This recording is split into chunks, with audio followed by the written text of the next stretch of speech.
সম্প্রতি সুইজারল্যান্ডের জেনেভা বিমানবন্দরে আইন, বিচার ও সংসদ বিষয়ক উপদেষ্টা অধ্যাপক আসিফ নজরুলকে হেনস্থার ঘটনা ঘটে। এই ঘটনার জড়িতদের বিরুদ্ধে কঠোর ব্যবস্থা নিতে যাচ্ছে সরকার। ঘটনার পরপরই পররাষ্ট্র মন্ত্রণালয় তদন্ত শুরু করেছে।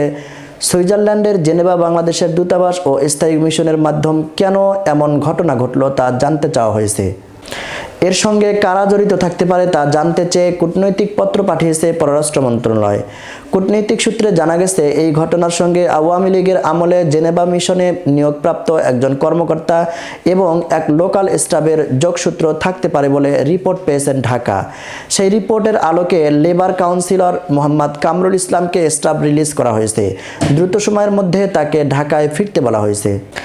একই সঙ্গে লোকাল স্টাফ হিসেবে আওয়ামী লীগের আমলে নিয়োগপ্রাপ্ত বাণিজ্য মন্ত্রণালয়ের সাবেক কর্মচারী মিজানের চাকরি ডিসমিসের সিদ্ধান্ত হয়েছে। হেনস্থার ঘটনার 3 মাস্টারমাইন্ড সহ প্রায় সবাইকে শনাক্ত করে তাদের বিরুদ্ধে আইনানুগত কঠোর ব্যবস্থা গ্রহণের প্রক্রিয়া কাজ শুরু হয়েছে বলে জানিয়েছেন পররাষ্ট্র মন্ত্রণালয়। মন্ত্রণালয় সূত্রে জানা গেছে, ওই ঘটনার পর বিদেশস্থ বাংলাদেশের সব মিশনে জরুরি পরিপত্র পাঠানো হয়েছে।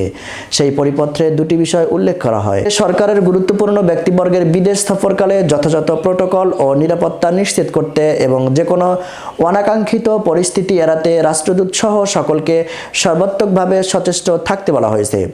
উল্লেখ্য, সম্প্রতি সুইজারল্যান্ডের জেনেভা বিমানবন্দরের সামনে হেনস্থার শিকার হন অন্তর্বর্তীকালীন সরকারের আইন, বিচার ও সংসদ উপদেষ্টা অধ্যাপক আসিফ নজরুল।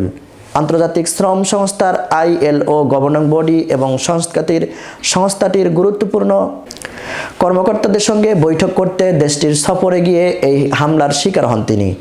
গত 7 নভেম্বর আসিফ নজরুলকে হেনস্থা করা এই একটি ভিডিও সামাজিক যোগাযোগ মাধ্যমে ছড়িয়ে পড়ে। ভিডিওটিতে দেখা যায়, একদল লোক আসিফ নজরুলকে ঘিরে ধরেন। তারা তার সঙ্গে উত্তেজিত ভাষায় তর্ক করেছেন, বারবার প্রশ্ন করেছেন, আপনি মিথ্যা বলেছেন। ভিডিওটিতে শোনা যায়, আসিফ নজরুল বলেছেন, আপনি গায়ে হাত দিচ্ছেন কেন?